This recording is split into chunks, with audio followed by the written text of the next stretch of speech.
the oyster and these other objects important to Gullah Geechee culture? Oh, okay. We're getting into the nautical, and when it comes to Gullah, we spent most of our times around the land and also around the water. The water is very important to us. Many types of seafoods that we would eat.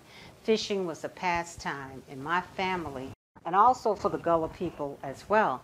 There are a lot of seashells, and seashells are a form of prosperity as well. There are many things in the Gullah culture that is a form of prosperity. And back in the day, seashells were also used as a currency. You've heard of different types of currency, like rocks. Seashell is a form of currency, and they bring in a high vibration and wealth.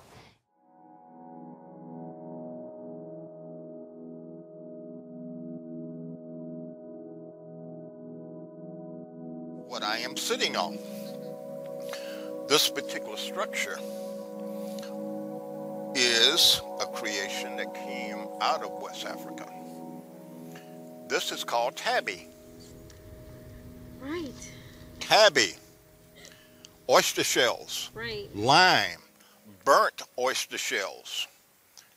It is made into a paste and then made into a concrete-like. This particular piece, okay, we're here at Geechee Kunda. Geechee Kunda is on the lands of the former retreat plantation. It was over 4,000 acres of a rice plantation. This particular piece, the big house for the retreat plantation, was built roughly around 1820. This is one of the corners of the big house. So next year, this will be roughly 200 years old. Wow. But yet and still, our ingenuity brought this here. And 200 years later, we still have it. Wow. So tabby is the glue that comes from the oysters. The mixture of the oysters, lime, sand, and the burnt oyster shells. Wow. As far as with the oyster shells was actually what they use for architectural, creating building structures. So they use tabby. And it's like a mixture of lime, sand. They cook the oyster shells and create this kind of sludge, kind of. And so you'll see a lot of tabby ruins, like the old enslaved quarters or houses and churches that were built with that structure. Now, they're having a shortage of oyster shells to go back and receive those beds. So there's a lot of different foundations to maintain.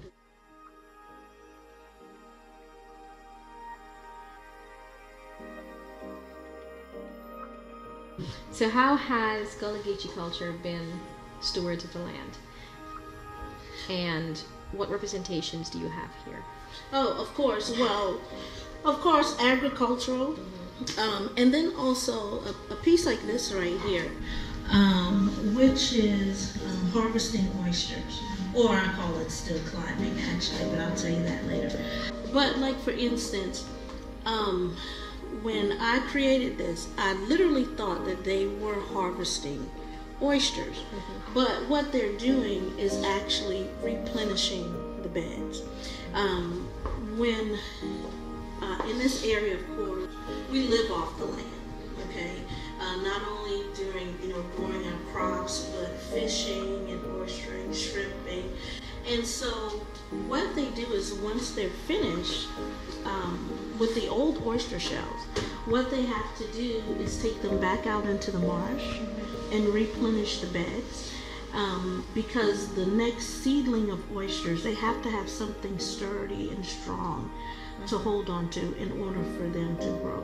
So, they try to keep that natural balance, in reseeding the marshes. In the Yeah. Gullah culture, we were ridiculed a lot because we would take the oyster shells and we would say at the end of the year that we were planting the seeds.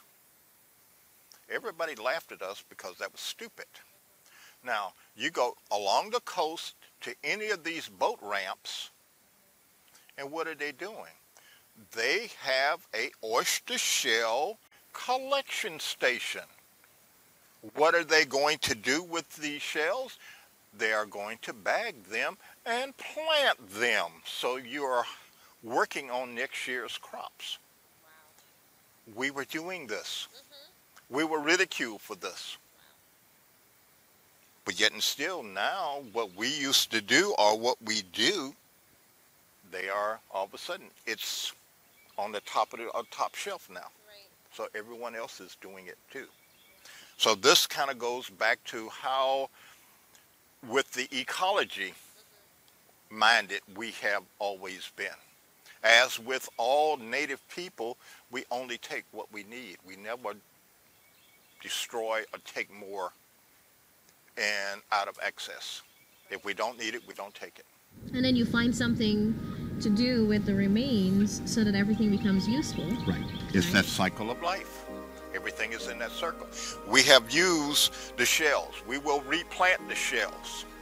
But if it becomes necessary, we have found a way that we can burn these shells to make lime and then make a concrete-like structure.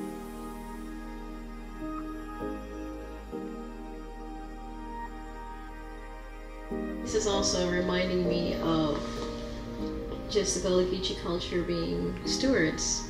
Oh, of course. Of the land. Of course. They were stewards of the land, and still are. Right. And then I says, and it also reminds me, generations passed down, is that we are, keepers of our culture, and it's up to our ancestors passed down a great inheritance to us, and we are to be a good steward of what we have been given. So that's what I'm glad you said that.